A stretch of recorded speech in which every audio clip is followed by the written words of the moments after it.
प्रत्येक मूळ चरणाला किमान 5 ते 6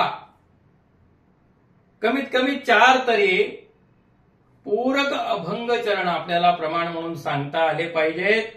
आणि अशा रीतीने जर आपण 4 चरणांचा म्हणजे अभंगाच्या मूळ 4 चरणांचा विचार केला तर आपल्याला 4 चौक 16 बरोबर की नाही.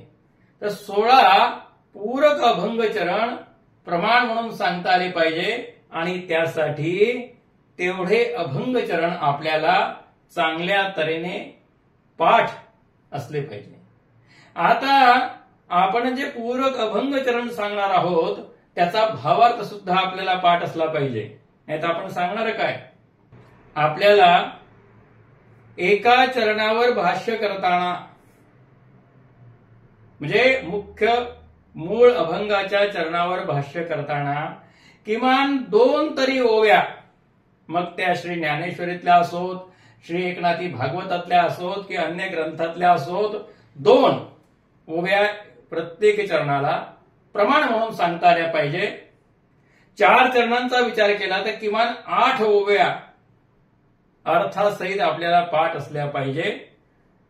आपण एक किमान अपेक्षा या ठिकाणी लक्षात घेतलेली आहे. आणि त्याचबरोबर आपल्याला श्रीमद भगवद्गीता किंवा अन्य कोणत्याही संस्कृत ग्रंथातील किमान 4 श्लोक 4 अभंग चरणासाठी आपल्या सेवेसाठी घेतलेल्या अभंगाच्या, तर 4 श्लोक सुद्धा आपल्याला हे पाठ असले पाहिजे आणि त्याचा अर्थ आपल्याला माहीत असला पाहिजे. तर मित्रांनो, सेवेसाठी घेतलेल्या मूळ अभंगावर भाष्य करताना त्याचं निरूपण करताना आपल्याला काही पूरक अभंगचरण, काही ओव्या आणि काही श्लोक हे आपल्याला प्रमाण म्हणून सांगायचे आहेत. त्याच्यामुळे ही किमान आवश्यकता आहे. याचं किमान पाठांतर आपल्याला असलं पाहिजे. आणि जेव्हा आपण एवढं पाठांतर करतो त्यावेळेस आपल्या समोर एक निरूपणाचा आराखडा, एक निरूपणाची जी चौकट आहे ती चौकट तयार होते.